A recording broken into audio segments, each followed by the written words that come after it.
24. Welcome back, or welcome if you're just joining us. We've been having an extended edition of the France 24 debate at the G20 summit earlier. The French president, Nicolas Sarkozy, noting progress, as he put it, on Greece before going to a working dinner with other G20 leaders there in Cannes. Of course, he said that before the head of Greece's opposition rejected George Papandreou's call for a government of national unity, and instead instead called for snap elections and on the prime minister to resign, thus throwing a further disarray or another spanner into the works. With us talking about it is Stéphane Cosset of France's centrist Modem party, former economist at the IMF. From London, Louise Cooper of BGC Partners trading firm. Philippe Davison, global chief economist at BNP Paribas, who teaches at Paris's Sorbonne University and also teaches at the University of Paris. But in the northern suburb of Villetaneuse is Cédric Durand of the anti-globalization movement ATTAC. Cédric, mentioning some of the issues where reform was perhaps necessary, should mention that the anti-globalization movement doing what it could earlier in the day to draw attention to something other than Greece down on the Riviera. A 45-minute drive east of Cannes, some 250 protesters symbolically sealing the border with the tax haven of Monaco.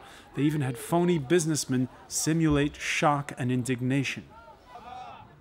We need desperate help from the police. Could you please go get them? There are radicals here who are attacking my tax haven, which I have earned very much. You haven't earned it so much, but it is for me to protect my money, and I would appreciate it if everyone left and just left me with your money. Stéphane Cosset, we mentioned earlier how a tax on financial transactions is something that's often kicked down the road. How about tax havens? Tax haven is the same. I mean, there's been a lot of progress. Let's admit it on tax havens. But as long as there are still tax havens, there is a need to tackle that issue. It's just unfair. There is absolutely no reason that competition should be made on taxes. Even if you're a small island, there are other resources. So really, fairness on financial issues is also important. And Louise Cooper mentioning how back in 2008 there was this willingness to work together and that moment has perhaps passed. So does that mean that this is going to endure forever? Yeah, the momentum is not there anymore, and there are some worries. How deep should be the crisis before we move forward? We do not see any light so far. Maybe we're wrong. Maybe there are some interesting discussions taking place. Let's also acknowledge that France has been trying to put on the agenda true measures on those issues. Europe is not the only one to decide. It is in a difficult situation because they are asking others for assistance. We could discuss about whether it is opportune or not. But as far as I see it, there is a need also for China to move on those issues. For China to move also on opening their borders, for example. On the US also to move on issues such as the financial transaction tax. There is a need for all of those countries to make some progress and not to be too selfish. All right, at the outset of the summit, we were mentioning before the break the fact that if you want to settle the debt problem, someone's got to mop it up. Well, the so-called BRICS, Brazil, Russia, India, China, and South Africa getting together. And I got to say, on this old continent we call Europe, the prospects of the likes of China perhaps sending cash our way seemed an alluring prospect, but it doesn't seem like it's going to be anytime soon, does it, Philippe Davison, that the Chinese are suddenly going to step in and be the ones who buy all that bad debt? I don't know. My feeling is that you have a lot of political posturing in that respect. And you know, when you want to sell bonds, I'm thinking about the VFSF bonds, you make a roadshow and try to attract investors. You know very well that in countries that are enjoying a current account surplus and that have a lot of reserves and sovereign wealth fund, there is a source. That's why we talked about these countries. Of course, some politicians are putting forward the fact that, well, if we have, for instance, China, we will, that will raise up problems in terms of sovereignty. Well, the Chinese are owning, I don't know what kind of percentage, 1 or 2 trillions of US debt. I'm not aware that the US has lost any sovereignty vis-à-vis China, because China cannot sell, by the way. So let's say if it's just to show that there might be some strength there. But I want to come back one second about something that was said just before your break. 2 things. One is about, we see in the Anglo-Saxon press, and agree with it, that we need to do what the Fed, and I said that already, and the Bank of England did. That is, you buy government bonds in order to keep interest rates quiet. So you take maybe a risk for inflation in 20 years from now, who knows? You can step back, but and now I hear, so these are the very same people who are afraid because of the balance sheet of the ECB. This is very curious. The second point has to do with figures. When it comes to the consequence of a haircut on the Greek debt on banks in different countries in Europe, I think you have to distinguish. As I said to my friend here, I mean, the worst situation is obviously the Greek banks. The Greek banks, they have 35 billion around capital. They are owning 50 billion sovereign debt, if no more. Okay, take the case of France. There was recently, probably less today, something like 10 billion Greek debt in the French banks. If you take the 2 first French banks, they are doing 3.5 billion profit every quarter. So the thing can be swallowed without any government capital injection. So you have to look at the figures before saying things. So again, why do we have a crisis in that case? Why do we have a crisis in that case? Crisis where? We have a crisis throughout Europe. Louise Cooper, your reaction to this in terms of, again, the question of who mops up the debt?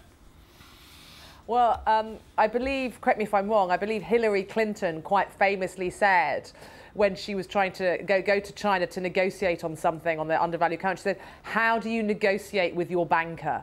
So I think the Americans are very aware that, that China owns, and I think the figure is quite startling. I think it's like 30 or 40% of American treasury market. I think Americans are very aware that if China started to pulling some of that cash, their funding costs would go up considerably. So, yes, but Louise Cooper, I don't think that. If I could just interject, isn't it the old adage, if I owe you $10, I have a problem. If I owe you $1 million, you have a problem? Well, exactly. So that is also true. It's a mutual dependency relationship. But I think the situation we have in Europe, though, is not so much China funding our debt, but actually us selling stuff to China to get rid of some of the debt. Because that, again, I keep saying, you know, we have got ourselves into just too much debt. Some countries, clearly, more than others. And, you know, there's only a certain ways of getting rid of debt. Growing, that's not happening. The growing, inflation to inflate away the value of debt, and selling off assets. Those are the only 3 ways of dealing with too much debt. And so, yes, China could come in and buy a load of EFSF bonds. Yeah, absolutely. But actually, what I think we're looking for is potentially for China to come in and buy assets, or any other country to buy assets. You know, we've got this 50 billion euro privatisation programme in Greece, and virtually nothing's happened with it. And you know, there are a lot of state assets that could be sold off, need to be sold off, need to be restructured, businesses need to be run better, more efficiently, loads of people need to be fired, deeply unpleasant, but that reform needs to happen. And it will happen a lot better by those assets, those Greek companies, being owned by a foreign power or whoever it is, and not being owned by the Greek government, who has refused to take difficult political decisions, restructuring and reforming their economies for years. So, Durand, if you had to pick your druthers, how would you mop up the debt? So, well, I think this issue of debt is very interesting because this is at the roots of the crisis. This is financialization, but behind financialization... But how do you mop up that debt? How do you mop it up? Well, can you rephrase your question? How do you get rid of the debt? So I think that you need to cancel part of the debt. So you have to resolve the thing by this way. So you have to stop pay your debt right now in the northern country and to decide who will be paid and who won't be paid. Because this issue, the crisis, is issue. In order to get growth during the past 2 decades, you have built a huge amount of debt, private and public, in order to wait the time to resolve the contradiction. This is a crisis of democratic capitalism. One guy said this issue because on the one hand you have the exigencies of the market which need profitability, and on the other hand you have the need of the people. And when you cannot meet the two things at the same time, you are building debt because people who have the money right now are happy and people who think that they will have money later are happy also. But someday you cannot pay that debt in general. And we are at this moment. This is the very cause of the debt. There is the crisis. There is a huge number of people who think that they will receive money, but at the end of the day, not everybody will receive that money. Stéphane Cosset, fair enough. You do an inventory and you just say, well, we're going to take a write-down in an orderly fashion to avoid a panic. Yeah, that would be nice, actually. That would just be very nice to do so. But eventually, 10 years down the road, so you will have new debt. And again, you will ask, so what are we going to do with that debt? There is what economists say, the moral hazard issue in the end. If you're a debtor, you have to pay your debt wherever in the world, whether you're a government, household. This is the way it works. If you don't meet that rule, then you don't meet confidence into the future, and you will not be able to borrow money anymore. Let me go back 1 second on China and relying on China. I think just it doesn't make sense as regards Europe. The US, yes, they have an imbalance, a disequilibrium in terms of current account balance. What does it mean? It means that they need some reserves from abroad to balance their current account, since there is a disequilibrium from a financial standpoint. In Europe, there is no disequilibrium. It means that, yes, there are some reserves in Germany, and there is a lack of reserves in the rest of Europe, especially in peripheral countries.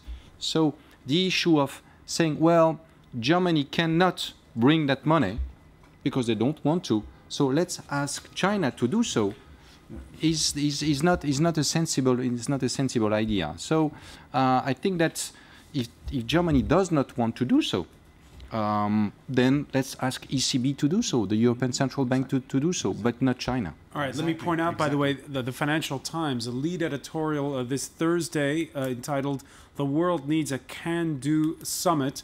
In that editorial, they talk about how China must make concrete steps for a transition to a consumer-driven model, while Germany should stop playing the role of the Swabian housewife, concerned only about her savings when the village she lives in is set on fire.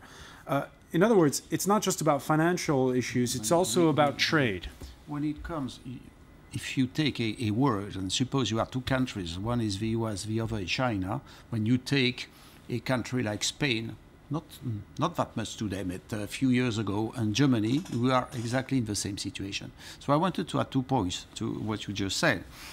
It is true that if tomorrow morning Greece was to quit or to default, one day they will come back to the market. The Argentine did it, etc. If you spend 100, you earn 90, so you borrow 10. If tomorrow morning the market is closed, you have to spend 90 tomorrow morning. So the consolidation you have to take is now, and it's much tougher than it would be with help. So that's one point. The second point, you can be for or against capitalism, liberalization, whatever. The problem we have today, and what you just suggested makes me think about that. If we were in a zone with fiscal federalism, which is lacking, that is the big failure of the thing, we would be kind of a country. Suppose we launch Eurobond. Suppose we have a common issuing agency, whatever. You compare with the US. Well, we have a deficit of 5% in Euroland altogether. The US, they have 10. We have a debt which is not more important.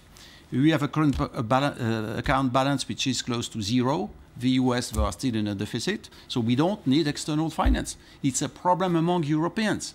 That's a big failure. It's because we don't cooperate enough among Europeans. Louise Cooper. The trouble is, though, is that the electorates, we live in a democracy, and the electorates don't want the solution. I mean, as you clearly say, there is a solution, and that is a fiscal union. But that would involve Germany transferring its wealth to Greece, possibly Spain, possibly Portugal, possibly Ireland, let's hope not, but possibly Italy, actually transferring their money to those countries. And then those countries transferring a little bit of their sovereignty to Germany. So that's what would work. Clearly, that is the financial solution. But it's not a solution that appeals to the electorates. You mentioned the Bild's headline today. Basically, shall Germany have a referendum on kicking the Greeks out? So you have a solution where neither the Germans want it nor the Greeks want it. The Germans don't want to give Greece their taxpayers' money, and the Greeks don't want the Germans in charge. So we know what the financial solution is. But politically, that is not acceptable to all these nations. And yes, you're right about America, but Americans feel American. They speak the same language, they have the same currency. A lot of them are immigrants. They feel American. Greeks feel Greek, Germans feel German. They are very different places. They don't feel European. That is the problem. That is why I kind of don't see a solution to this crisis. Cédric Durand, this is all happening in a context in this country where we're getting ready for a presidential election. Do you see federalists gaining ground, or do you see more protectionists? We've seen in the polls, the far right is doing well. We've seen that in the Socialist Party primaries, the anti-globalization candidate who was for borders on Europe did very well as well. So it looks as though protectionist Europe, fortress Europe, is winning the day. I'm not sure that this is exactly this kind of issue. You're right that in the current context, the mainstream candidates probably will lose some weight. Of course, because in the middle of the political spectrum, from the Socialist Party to the right, classical right, this is exactly the same economic program. And this is illustrated by Papandreou on the one hand, and Zapatero on the one hand, and Sarkozy and Merkel on the other hand. They are all in building the same economic program.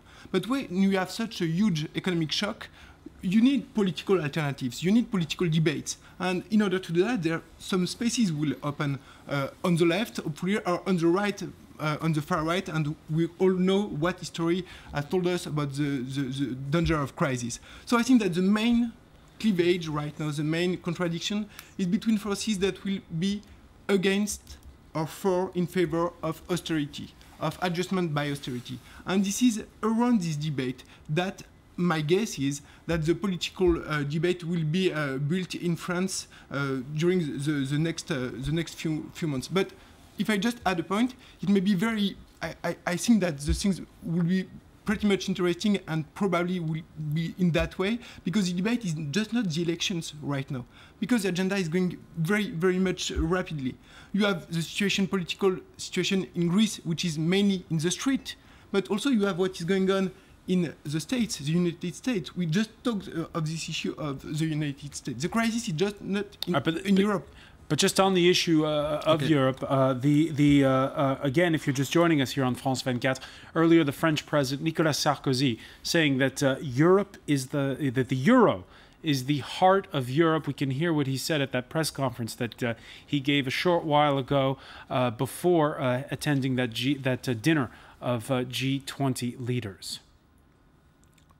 The problem we have today is simple. The euro is at the heart of the European Union. And the European Union is at the heart of France's policy. We cannot accept an explosion of the euro, which would trigger an explosion of Europe. It's the only way to see this issue. Is there not a mistake there, Stéphane Cossé, that's been made all along, to say the people who perhaps are Europhiles but perhaps don't want the euro as a currency, to sort of say to them, well, either you love the euro or you hate Europe? Yeah, but I think that in the end, Nicolas Sarkozy is right. That this is a very strong statement, and that probably public opinion will, at the end of the end, think, well, in between the euro and not the euro, because we know that this is bringing peace, because we know that we think that prosperity is among ourselves with more solidarity. I think that the euro is absolutely essential as a symbol of integration between Europeans, and that although there are a lot of uncertainties, there is this feeling that yes, the euro is absolutely essential in our environment altogether in the European Union. Louise Cooper, you're in a strange place, if I might say so, because you're sitting in a country that's not a member of the Eurozone, yet it's also the financial capital of Europe. So it must be ambivalent feelings every day when people go to work there. I think at the start of the crisis, or the start of the most recent crisis, there was a degree of complacency. Oh, we're not in the Eurozone, it doesn't affect us. And I think gradually it's been, actually, the European Union is our biggest trading partner. Our banking system is highly integrated to Europe. It affects us massively. So I think the complacency is going a little bit now. I was just quite interested in what you were saying, really, that, you know, Sarkozy says the euro, the saving of the euro is everything. And now, frankly, I think that's probably true. I think there's a chance of quite significant social unrest, if not even more extreme, if it all starts imploding. But I think what hasn't ever been spelled out by Angela Merkel or Nicolas Sarkozy, the cost of saving the euro. So, you know, Nicolas Sarkozy got his knickers in a twist when the AAA rating was threatened with France. Well, if France wants to save the euro, it will lose its AAA rating, and it will cost it more than it's currently backing for the EFSF.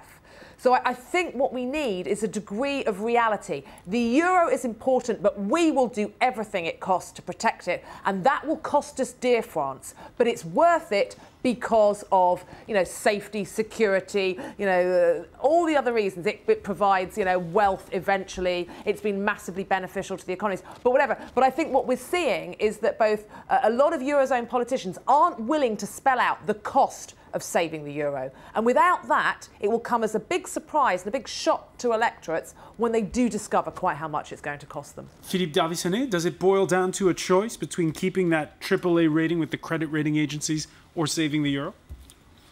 Well, I mean, where my colleague in London is right is that it will be very costly.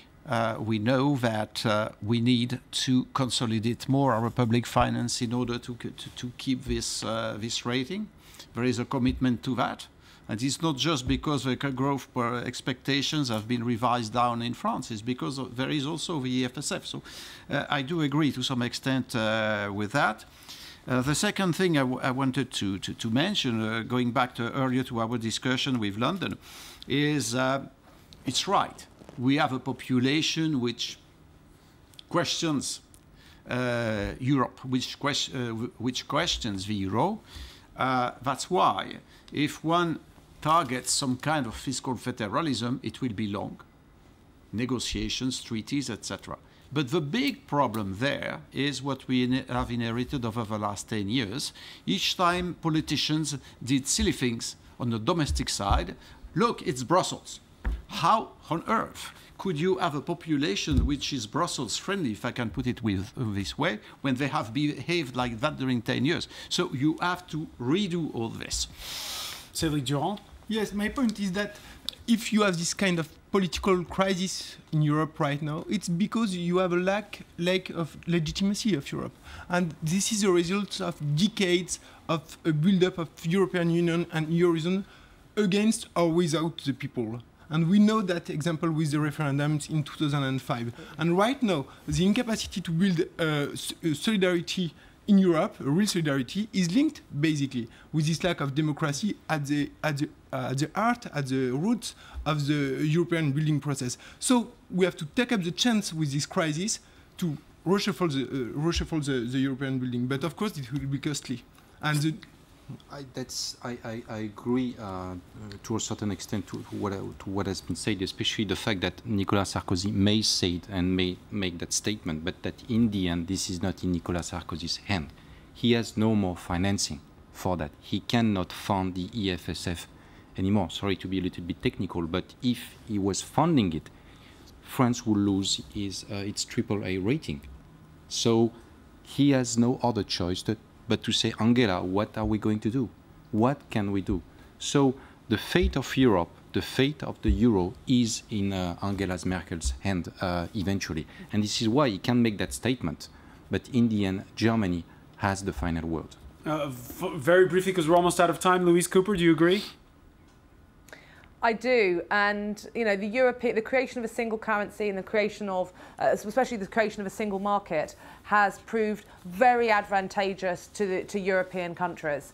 But it's not being communicated to the populations, and I think a big failure has been the failure of the political class to communicate the advantages of the European Union to their electorates. And as you said, for political reasons, to blame Brussels for all kinds of things, whereas actually it has created growth and stability within the continent and here in the UK. And I think that failure will cost us dear in the future. Will cost dearly. Getting the electorates, because the electorates just will not back a creation of a federal Louise Europe. Cooper, I want to thank you very much for joining us from London. I want to thank as well our guests in the studio here, Stéphane Cosset, Cédric Durand, Philippe Davison, and thank you for being with us here in this special extended edition of the France 24 debate.